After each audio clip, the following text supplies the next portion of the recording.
So hello and welcome to my video.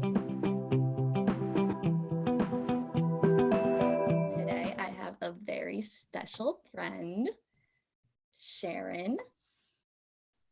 And today we'll be talking about the High Republic, which is our favorite, no matter what. Favorite, doesn't quite. It's more complicated than that, isn't it? Exactly. It's a love-hate relationship. It's a love-hate relationship. You know what it is? It's an abusive relationship is what it is. Yeah, because I'm paying money to get hurt more than I've been hurt by anything else in my life, and I keep coming back, knowing what's going to happen, and I keep coming back. All the books end the same way. They don't, but they all end in pain. So you just have to expect it, even though you never do expect it, which is annoying. And it's just so painful. So my favorite, this is gonna be spoilers. So spoilers. Oh boy. So if you care about spoilers, I would click off now and come back when you have read the books. And so my favorite character when I first started reading was Loden. And then all that stuff happened to him. So it kind of changed to Belle now. I'm a big Belle fan, but I love that duo. And I know you're- They did us so wrong. This was a year ago. That's also the fact that this happened, This was literally a year ago, and I'm never going to be. They did us so wrong. They really gave us Loden Greatstorm, who was obviously one of the best characters in Light of the Jedi. Everybody loved him, universally agreed upon, this man is the GOAT. And then what do they do? It's literally you're going the whole book, you're like, wow, this guy is great. They knew what they were doing. And then they just know. And then the next book, they give you hope. They're like, oh, there's a little bit of hope. And at the end of it, literally the last 3 pages, it's just I will never forget reading the last 10 pages of The Rising Storm. Yeah. One of the worst experiences of my life. It just felt like, where did this all come from? I'm it's supposed to be winding down in the last 10 pages. Exactly. So why is this happening to me? It was actual anxiety attack symptoms, but I don't have anxiety, and it was also a book. So I have no idea what was going on there. I'm still kind of afraid of that experience to this day. Cavan Scott, you know what they say. You know what they say. Cavan knows what he did. Yeah, it's I don't understand. It just ends the book. Just, you're good, done. He's done. Everyone is gone. And that's what it feels like. And I think that's what made me love Belle, because then Belle comes in, because they have that connection. I think that's also the thing. Loden was such a not carefree, but a very happy and bubbly character, and then it just all just he's such a good character. I was just revisiting Light of the Jedi earlier because it's probably the one that I remember the least, so I wanted to be able to remember it. And I was looking over all of Belle and Loden's scenes. Those were my favorite. the way that he pushed Belle out of the ship every single time is what made me love. Just says yeet. That's the one thing I will always remember about that book. I could forget everything except him throwing Belle out of the ship. And I love their relationship too. Aww. It's been a year. This is still an open wound. And how Belle progresses without him, and how all he wants is to care for him. And they just had such a good master and Padawan relationship. Exactly. It's just exactly what you want it to be when you're thinking of the best master and Padawan ever. And all of the other ones in the High Republic are somehow dysfunctional or weird in some way. Yeah.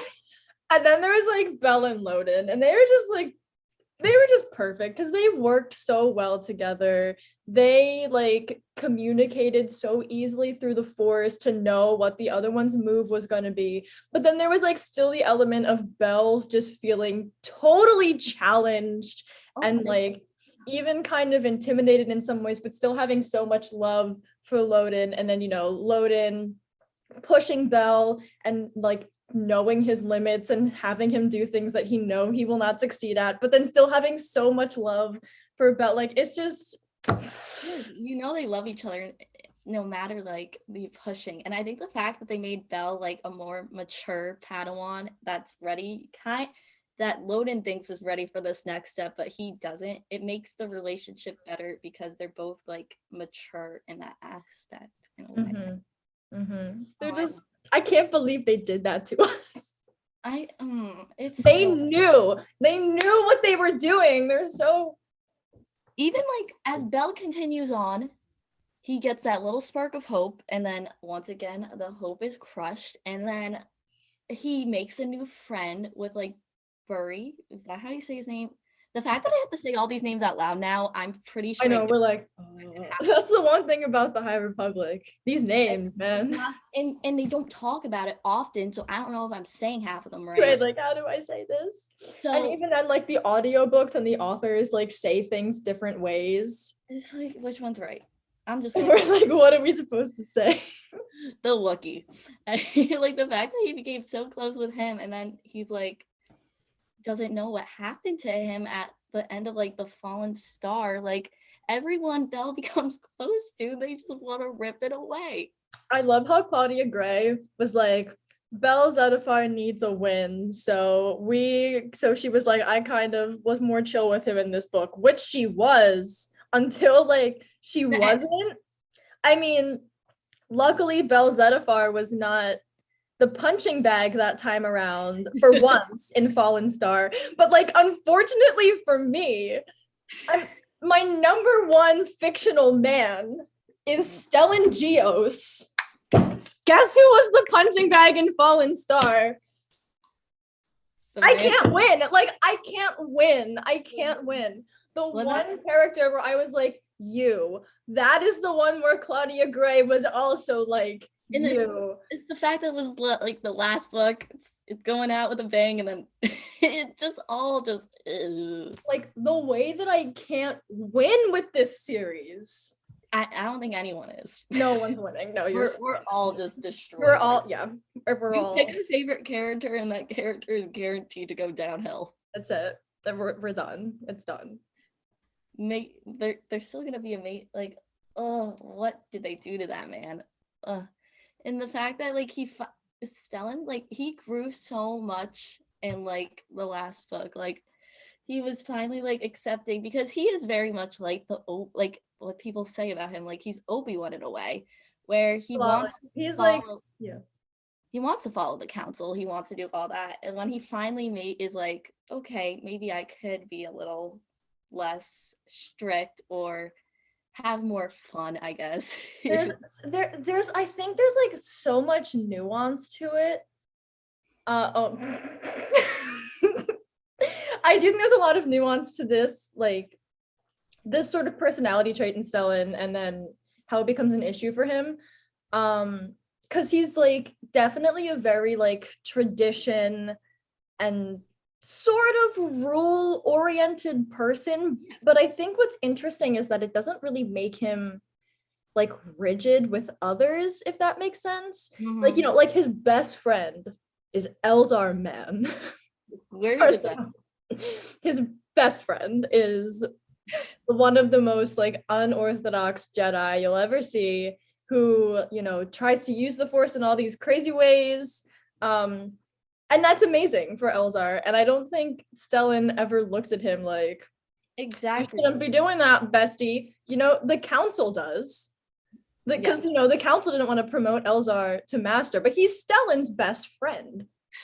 They love each other. Yes. And then with things like, even with things about like other people's emotions, like the way that Stellan talks to Belle in the beginning, or towards the beginning of The Rising Storm, that's such a great conversation where he doesn't, I don't even think he tells Belle like, oh, it's okay to feel these things, but you have to make sure you let it go. Like, he never went there. He was just like, yeah, grief is really a thing. It's a thing that I'm feeling too. It's okay. I'll help you if you need it. And when Elzar told Stellan about like what happened when he used the dark side, Stellan wasn't like, now Elzar, those are some dangerous feelings. What he said was that all Jedi are tested and that Elzar is not alone in his recovery. So like, that is not a very like rigid view of emotions and stuff like that. So where it gets interesting is that Stellan doesn't give himself the same grace. Exactly. Like himself is the one that needs to follow all these rigid rules. Like I don't want to accept my grief. Like I don't want to do this. But like when it comes to other people, like he's very accepting of it. And that's where it comes that like. Right. And so like the only person that he's really rigid with is himself. To the point that like that's so he's lost touch with his identity. This poor man. And he has 20 million other things going on that are not small things. And he is one of like the top Jedi at the time. So they're all coming to him while he's and the thing is that like that is not even a position that he should have been in. And I think that he knows that on some level. And I don't mean that in like a bad way. I just mean like, I don't mean like, he's not strong enough or he's not good enough to be in that position. I mean like that's just not mentally. No. It's just not who he is. And everyone always looks at him and they're like, yes, Stellan Gios, the person who is obviously the one who should lead us and obviously the one who should be at the front of things. And this man is like, I just want to like teach some younglings on Coruscant, like keep me out of the hollows. He couldn't even say yes to Lena So when she was like, Stellan, you must lead the charge against the Nihil. He never said yes. He couldn't even bring himself to actually voice the word yes because he knew. And maybe this was not what he should be doing. And here he is doing all of it anyway, just because other people asked him to. Yes. That's his personality. Like, he knows himself and he wants to be there for others. And I think that's why he doesn't treat himself the same. He just wants that. That's why he'll like tell others the truth and like they're not alone in their feelings and he'll like help everyone out. But the moment it comes to him, it's like, nope. Yes, I can't stand him. He's my favorite man. I cannot stand him. He drives me crazy. Obviously. Well, yeah. Obviously. Just pages and pages of him. We've been watching my like insanity arc for the past like year. Literally a year. I can't believe it's really almost been a year. It was the end of June when Rising Storm came out. Oh my gosh. Wow. I can't believe it. That's crazy. It's crazy how it just feels like it's because when you do read any High Republic story, it all comes back. You're like, oh, that's happening now. Oh, this. So you're never gonna forget about the things that you read about like a year ago. Because it's all just gonna come full circle. It's all happened so fast. Like the amount of stuff that has happened since January of last year with the High Republic. I mean, just the sheer like volume of things to read. I have a whole like one of these is just High Republic books, and then I got the second volume of The Edge of Balance, and it can't even fit in there. All of these are the comics, and I have read one of them. Yeah. There's just so much. But even outside of that, like in narrative, the number of things that they have hit us with in a year?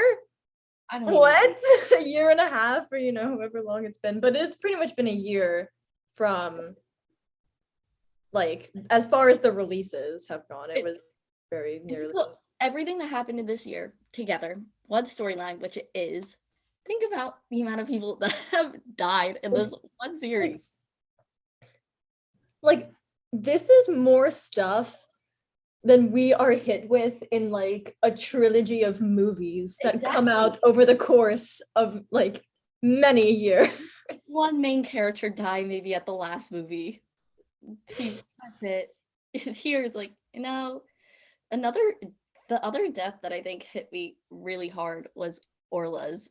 I was not expecting that with We were her. waiting Like, for that one. And I think Claudia Gray said that she was kind of marked for death like really early on. And I was like,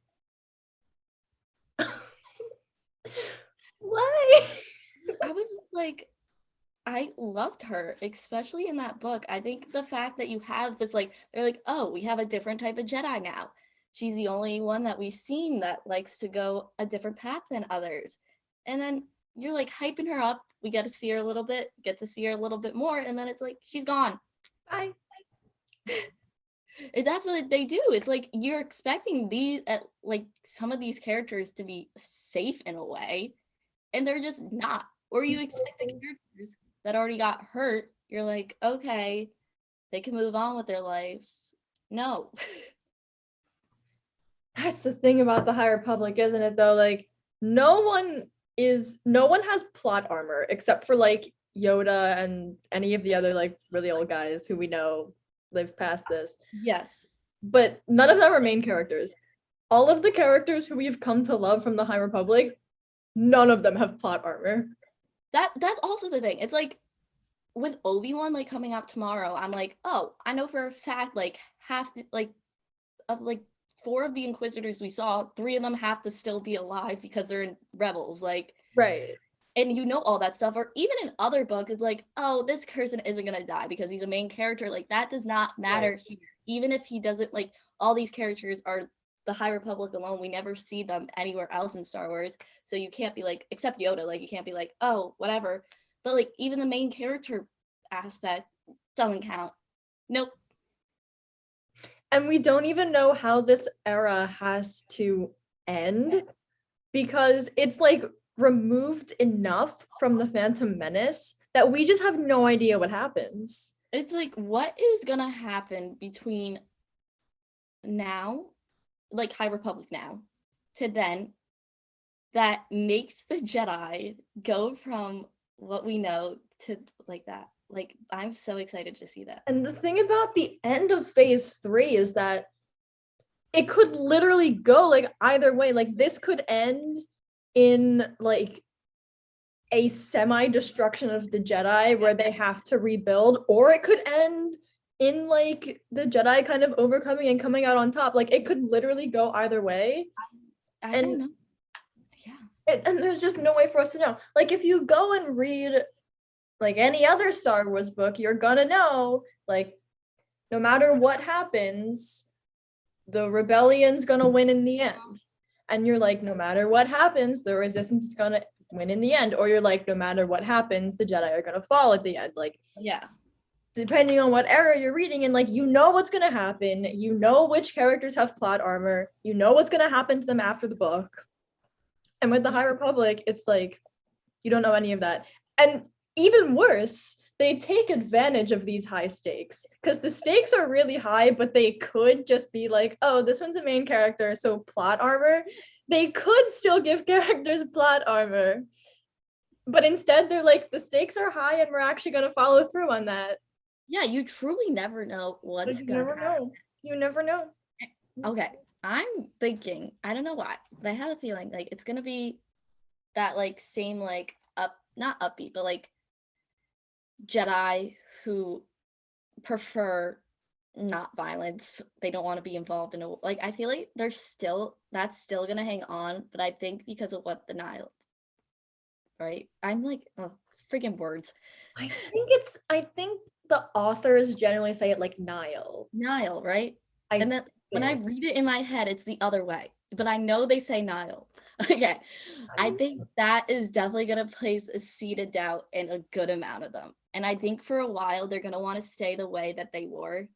But this seed of doubt is eventually going to lead up to them. And I think it's going to be a very slow lead up if that's what we're going to get. I don't know. I get that vibe.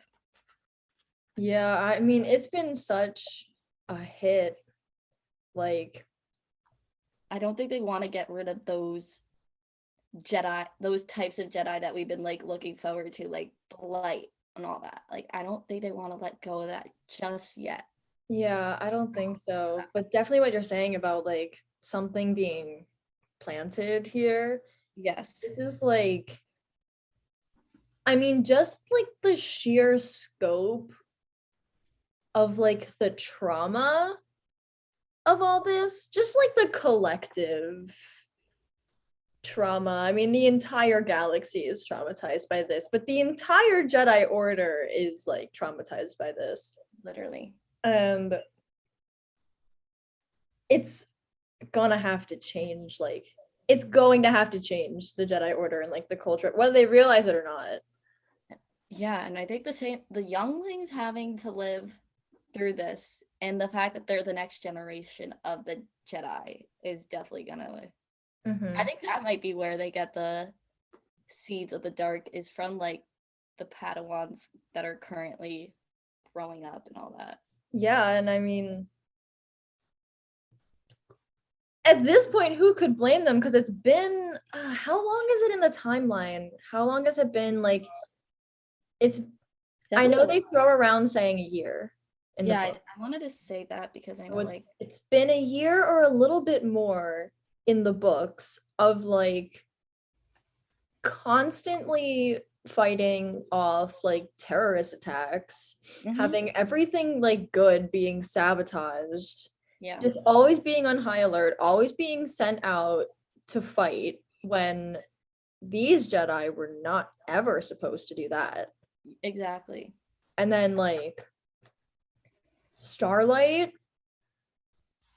That I was gonna bring that up. Like the fact that you have this beacon that is literally called like the Beacon of Hope, and it's the home of the Jedi practically now, and that falls, like to see that it's gonna be the literal, like it's gonna be the downfall. Like I think that is definitely where it's all gonna start, because before they built themselves back up, they had that, but now their symbol of hope has literally crumbled. On top of the entire year that came before it, like on top of the Republic Fair, on top of the Great Disaster, on top of every little battle they have to be sent out and fight every single day. This is like the final, like this was the big one. Like they destroyed events, they did this, but they were able to get back, and now they took all that. Like there's only so much that they can handle. Like mentally take. Yeah. I worry for them. Exactly. It's like I worry. I mean, obviously, this is gonna have ramifications. Like, I think this would have ramifications just for the rest of the future of the Jedi up to the prequels, because of how I mean, living through that and then continuing your life, like you're gonna like be different. They're gonna be different, and on like an organizational level, like they're gonna be different. But even just in the like immediate future, like you have like Stella. Is Elzar Mann gonna go to therapy? Like the loss of him, like what is that gonna do to all the friendships? The fact that everyone looked up to that man is one. It's one thing.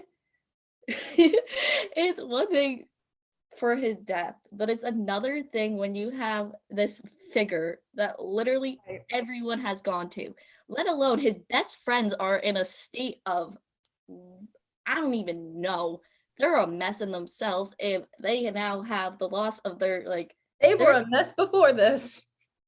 They're a trio. Those three, like, I don't even know.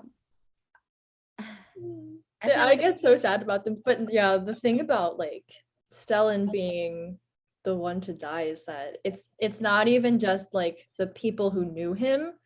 This is someone where it would be a hit for the entire Republic. They all know him. They all, what Lena So said in Rising Storm is that when that image of him holding her public fair, when that just went everywhere, the reason why she like wanted him to kind of be the face of the effort to fix things is she said that when people saw that picture, they looked at someone who was like compassionate and who cared about others and who was as human as the rest of them.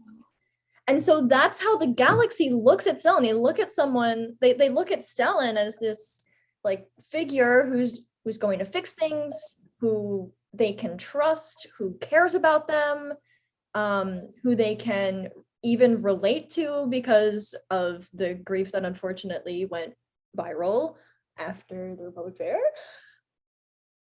And so it's a loss for all of them too, because if someone like this has been lost to this conflict, then like, Gosh, what does that mean for the rest of them, right?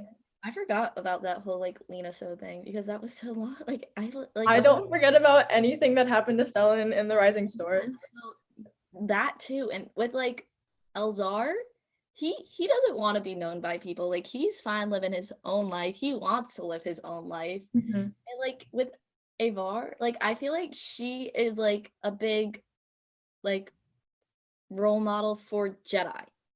Like the Jedi. I think that Stellan and Avar, I think they say it like Avar. Anyway, I think Stellan and Avar are actually like really similar. Yes. In their positions of kind of being elevated to the very front of the public perception of the Jedi Order. Yes. And neither of them asked for it, and neither of them would have chosen that probably. And the council just like looked to them and were like, you're gonna, because what happened with Avar was that she was not supposed to be leading the Jedi on Starlight. That was supposed to be like Jorah. I don't know how to say it. Right? Jorah Malay. Anyway, Wreath's master. How do we even say names? We don't know. But it was supposed to be her. Obviously, they lost her in the conflict with the Nile, and then they're like, Avar Chris, you're gonna, since because of what you did on Hetzal, it's you now. And suddenly she's this big image of hope for the Outer Rim. It is not even a small job you're asking these people to randomly get thrown into. It's like becoming the president. Like you like, and she wasn't even like prepared to be that. It's just like. And then there's Stellan. His master was on the council. His master passes away, and then boom, he's on the council. I guarantee you he did not accept that because he actually wanted to and because he felt like it was an honor. You know, I think he accepted it because I think he thought it was expected of him. Because that's why he does anything, because he thinks it's expected of him. Because you know his master is the one who dies, so obviously you know who's gonna fill the spot. Ellen Geos, this like one of the youngest members of the council, and sure, he's done some pretty cool stuff. Like his Padawan was pretty darn successful, but like he's like in his 40s. How old is Yoda? Oh gosh, like I feel how old is any other like human on the council at that point? I think there's a couple who are kind of young, but like how old was his master, you know? And like, it's like I don't even know. I feel like this is definitely like one of those things that could also lead to like the downfall, because none of these people are prepared at this point. Like every single person is getting thrown into random jobs. It's kind of like what happened in the prequels. Like you could kind of. I was just thinking that because I just watched Attack of the Clones. So perfect. I watched like Revenge of the Sith like 2 nights ago. I was like, need to prepare, but. It's Obi-Wan and Anakin were elevated not because they were necessarily ready, but because they had to throw them into the war. And they were like, you're going to be more effective in this war if you're a master and you're a Jedi Knight. And Anakin, if Anakin was not ready to be a Jedi Knight, then he's not ready to have his own Padawan in any sense of way. And I love them too, Ahsoka and Anakin, but it's like that whole mess and the whole theory of like what people say with like Anakin and Obi-Wan that like Obi-Wan looked at Anakin as a brother, and then Anakin expected Obi-Wan to be his father. Father, right? Because he says, "Yeah, you're the closest thing to a father that I have," and Obi-Wan doesn't look at him. The thing about Obi-Wan was not ready to have a Padawan. That too. I don't know. He didn't even like what. It's giving Stellan Gios, okay? It's giving Stellan Gios because what happened? Qui-Gon died. He says, "Train the boy." And why does Obi-Wan train this boy, even though he's very young to be doing that? He doesn't do it because he's ready to take on a Padawan. He does it because his dying master was like, "This is my job for you. This is what I expect from you." Literally, and so he's like, "Yeah, sure, I will do it out of obligation." It's giving Stellan Gios, first of all. What we just said with Avar and freaking Stellan is the same exact thing that happened with these two. And technically, what happened with Obi-Wan happened in the Phantom Menace, which was like a little bit of seeds. Like the seeds have probably started to what made the High Republic go into like the Phantom Menace era. Like those seeds definitely have started, but they're gonna get stronger now. And yeah. They definitely basically, the Council sucks in every era. Jedi Council, we don't stand ever. No. Anti-Jedi Council. Anti-Jedi Council, get out. Stellan Gios, this is not about you. You are a victim of the Jedi Council. Anyone that gets like the Ring of Master is and also Obi-Wan, this is not about you. Obi-Wan just like, oh my gosh. But yeah, the High Republic is definitely amazing. I am so excited for it to continue. And are we really excited? Are we excited? Is that I want to know what's gonna happen. Do I want to read it and be hurt again? No. How about Happiness and Rainbows? That should be phase 3. Happiness and Rainbows. Rainbows. Featuring the High Republic. Yeah. But look, Bell Zettifar needs a win. At least that. Like Elzar Man needs a win. They just kill both of them next. But just imagine. That could happen. The way that it's on the table. It's on the table. Like I can't even yeah. It was on the table in Fallen Star. To whatever end that this series may bring. Oh my gosh, I'm so scared. But I'm ready. I want to know. It's like when you want to get your like test back, but you're scared that you like failed. Yeah, you're like, I definitely failed this test, but just show it to me. I don't want to see it, but I want to know. Just tell me already. But you're like rip the band-aid off. By rip the band-aid off, it's like just languish for a few days over reading an entire book and then do it again. The fact that these are literally just all words, like every single thing that has come out of like this only exists in my head. These are words on a page. Like Stellan Gios only exists in my head, so why do I cry every single day? Like us saying the names, like this is like we seriously don't know how to say the names because it's words on a page. This is literally just words on a page, so why do I feel this way? Wise words. May we not be hurt again, but we know we are. We will be. So that was our High Republic talk. Thank you for listening. Comment down below if you have a favorite High Republic character or just anything about it, because why not? Let's talk. So thank you and thank you. And yeah. Like and subscribe. Thanks. Yeah, like, comment, and subscribe.